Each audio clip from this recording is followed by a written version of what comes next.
सभी प्यारे बच्चों को मेरा नमो नमः। टुडे डिस्कस संस्कृत पाठमाला कक्षा अष्टम रिविजन क्लासेस पुनरावृत्ति क्लासेस सुक्तिर सामित्रम।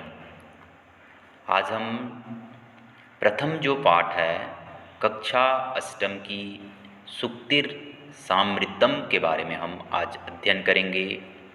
जब भी आप वीडियोस देखेंगे बुक्स को ओपन कीजिएगा, पैराग्राफ्स टू पैराग्राफ्स अध्ययन कीजिए।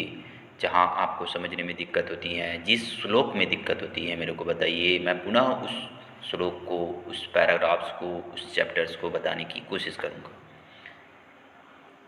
रिविजन क्लासेस के रूप में हम बात करते हैं। प्रथम श्लोक जो दिए हुए हैं, पिबन्ति नदयः स्वयमेव नाभः स्वयं ना खादन्ति फलानि वृक्षाः नादन्ति सस्यं खलु वारिवाः परोपकाराय सन्तां विभूतयः। कहने का तात्पर्य यहाँ पर सुक्तिर जो सामृतम है यहाँ पर बताया गया है कि पिबन्ति नदयः स्वयमेव नाभः, नदियाँ जो होती हैं अपना जल स्वयं ही नहीं पीती है। जो नदी होती है अपना जल स्वयं नहीं पीती है। स्वयं न खादन्ति फलानि वृक्षाः, पेड़ अपने फल स्वयं नहीं खाते हैं। बादल फसलों को भी नहीं खाते, क्योंकि नादन्ति सस्यम खलु वारिवाः परोपकाराय सन्तां विभूतयः। सज्जनों की जो संपत्ति होती है, संपत्तियाँ होती हैं, सदा परोपकार के लिए ही होती हैं। जो सज्जन पुरुष होते हैं, जो परोपकारी पुरुष होते हैं, जो विद्वान पुरुष होते हैं, उनकी जो संपत्तियाँ होती हैं वह परोपकार के लिए होती हैं। परोपकार मतलब होता है भलाई के लिए होती हैं। एक दूसरे का भलाई करना, एक दूसरे का सहयोग करना, इसी चीज़ के लिए सज्जनों की जो संपत्ति होती है भलाई के लिए, परोपकार के लिए होती है, बताया गया है। पहला नंबर श्लोक में, प्रथम नंबर श्लोक में मैंने बताया। द्वितीय नंबर श्लोक देखिएगा, मातेव रक्षन्ति पीतेव नंदे मातेव रक्षति पीतेव हिते नियंकन्तु कान्तेव चाभिर्मयं पनीयखेदं लक्ष्मी तनोति वित्तनोति च दिक्षु कीर्तिम किम किम न साध्यति कल्पतमेव विद्याः। कहने का तात्पर्य यह बताया गया है इस श्लोक में कि मातेव रक्षति पिबन्ति हिते नियंकन्ते। विद्या जो होती है वह माता के समान हमारी रक्षा करती है। विद्या जो होती है वह माता के समान रक्षा करती है। पिता के समान भलाई या हितकर कार्य में लगाती है। यहाँ पर बताया गया है कि पीते हिते नियंकन्तु, पिता के समान भलाई या हितकर कार्य में लगाती है। कान्तेव चाभिर्मय खेदम लक्ष्मी तनोति विनोति च दिक्षु कीर्तिम किम किम न साध्यति कल्पतमेव विद्या। कि पत्नी की भांति दुखों को दूर कर आनंदित करती है। जो पत्नी होती है वह बताया गया कि पत्नी की भांति दुखों को दूर कर आनंदित करती हैं, खुश करती हैं, संपत्ति बढ़ाती हैं तथा दिशाओं में क्या करती हैं, यश को फैलाती हैं। यश को फैलाना मतलब होता है उजाला करना, दिशाओं में यश को फैलाना।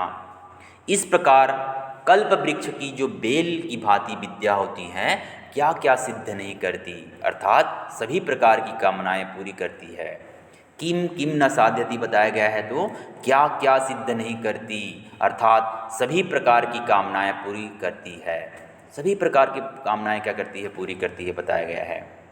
पुनः उस श्लोक के बारे में बताना चाहूँगा कि विद्या माता के समान हमारी रक्षा करती है, पिता के समान भलाई या हितकर कार्य में लगाती है, पत्नी की भांति दुखों को दूर कर आनंदित करती है, संपत्ति बढ़ाती है तथा दिशाओं में यश को फैलाती है। इस प्रकार कल्प वृक्ष की बेल की भांति विद्या क्या क्या सिद्ध नहीं करती है, अर्थात सभी प्रकार की कामनाएं को पूरी करती है। क्योंकि जो विद्या होती है यश प्राप्त करने वाली, ज्ञान देने वाली, आनंदित करने वाली, रक्षा करने वाली, हित करने वाली होती है। तो इस प्रकार द्वितीय श्लोक में बताया गया है। तृतीय श्लोक के बारे में बात करते हैं। क्या बताया गया है कि उद्यन योगिन्यः पुरुष सिंहमेव पिते लक्ष्मीः देवेन्द्रियमिति काप पुरुषाः वदन्ति दैवं हित्यः कुरु पौरस्मात्य सस्यत्याः यन्ते कृते यदि न सिद्ध्यन्ति कोऽत्र दोष। यहाँ पर बात की गई कि उद्योगिनः पुरुष मतलब परिश्रमी पुरुष के बारे में बात की गई है। जो परिश्रमी पुरुष होते हैं, उद्योगिनः, जो परिश्रमी पुरुष होते हैं, परिश्रमी पुरुष को लक्ष्मी संपत्ति प्राप्त होती है। संपत्ति प्राप्त होती है बताया गया है किसको? जो परिश्रमी पुरुष होते हैं उनको क्या प्राप्त होती है? लक्ष्मी प्राप्त होती है। तो इस प्रकार बताया गया है। देखिएगा 3 नंबर श्लोक में बताया गया है, कायर पुरुष, किंतु कायर पुरुष कहते हैं कि यह भाग्य की देन है। जो कायर पुरुष होते हैं वह बोलते हैं कि कायर पुरुष क्या बोलते हैं कि यह भाग्य की देन है। तुम भाग्य को छोड़कर अपनी पूरी सामर्थ्य से परिश्रम करो। यहाँ पर यह बताया गया है कि उद्योगिनम पुरुषस्य मुप्यति लक्ष्मी देवेन्द्रियमति कायर पुरुषा वदन्ति। मतलब कायर पुरुष यह कहता है कि भाग्य की देन है, तुम भाग्य को छोड़कर अपनी पूरी सामर्थ्य से परिश्रम करो। दैवम नित्यः पुरः परस्मात्य शक्तयाः यन्तिन कृते यदि न सिद्ध्यन्ति कोऽत्र दोषः। यदि कार्य सफल ना हो तो प्रयत्न करने पर, अगर आप प्रयास किए, किसी चीज़ में मेहनत किए, यदि वह सफल नहीं होता है वह कार्य, इसमें किसी का दोष नहीं है। आप मेहनत किए, आपको फल नहीं मिलता है तो यह किसी प्रकार का दोष नहीं है बताया गया है। अर्थात परिश्रम करने पर भी यदि आप सफल नहीं होते हैं, सफल नहीं हुए तो इसमें आपका कोई दोष नहीं। यहाँ पर क्या बात की गई है देखिएगा, बहुत ही अच्छी लाइन बात की गई है।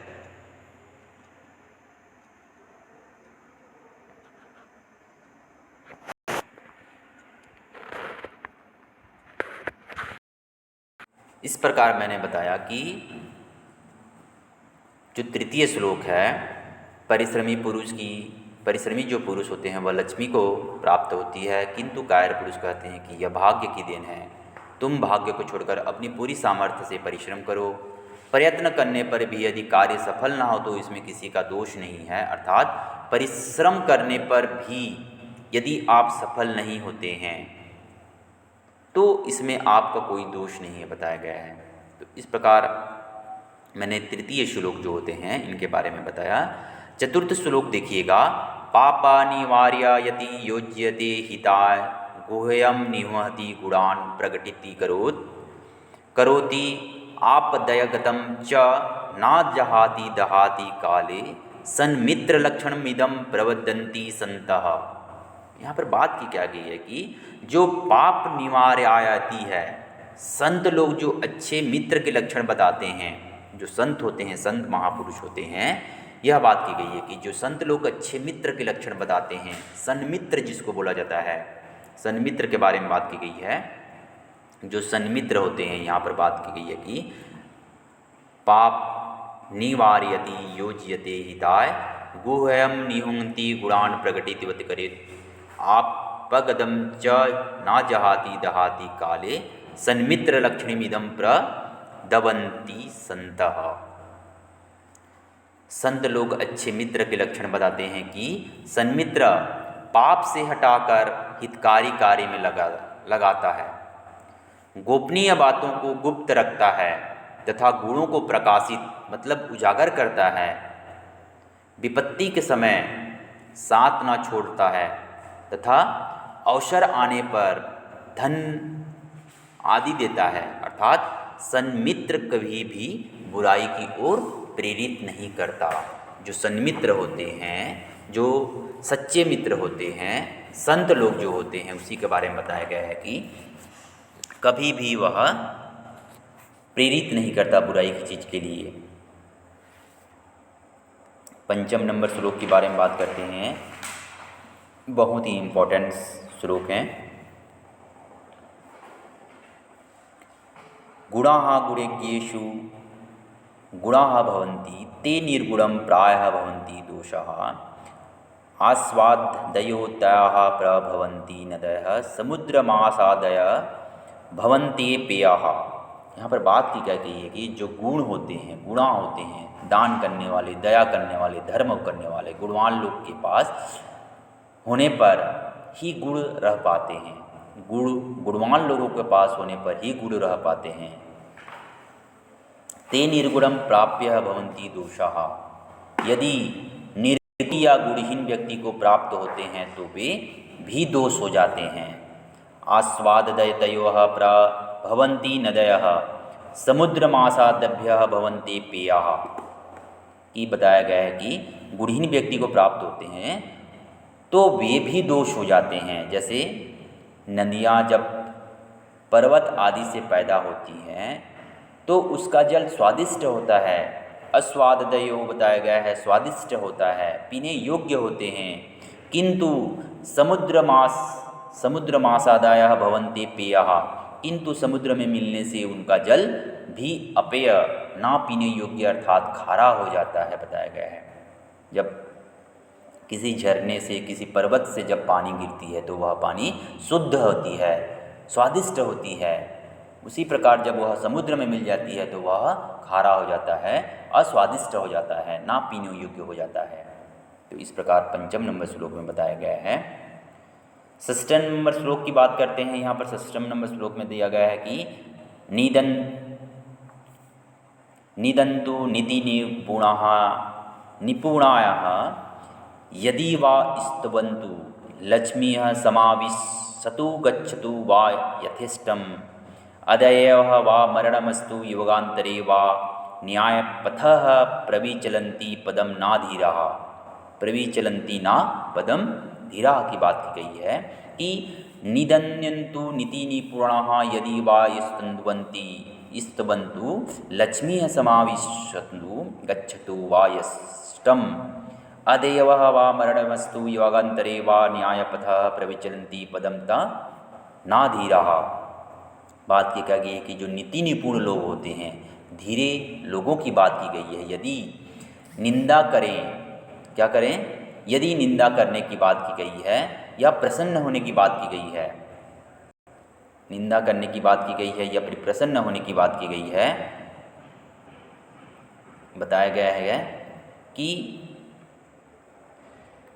6 नंबर श्लोक देखिए, यदि निंदा करें या प्रशंसा करें, उनकी लक्ष्मी यानी संपत्ति के बारे में बताई गई है, बनी रहे या स्वेच्छा से जाए, आज ही उनकी मृत्यु हो जाए या युगों के बाद हो, लेकिन धीरे न्यायप्रिय लोग न्याय के मार्ग से एक कदम भी विचलित नहीं होते। जो न्यायपरक होते हैं, जो अपने मार्ग से न्याय करने वाले होते हैं, वह एक कदम विचलित नहीं होते हैं, अर्थात वे सदा न्याय के मार्ग पर ही चलते रहते हैं। बताया गया है न्यायपथः प्रविचलितं पदम ना धीराः, एक पद भी न्याय के मार्ग में हमेशा चलते रहते हैं, न्याय मार्ग के एक कदम से भी विचलित नहीं होते हैं। तो इस प्रकार मैंने आपको बताया कि जो श्लोक हैं सुक्तिरसामृतम रिविजन क्लासेस के रूप में मैंने आपसे चर्चा किया।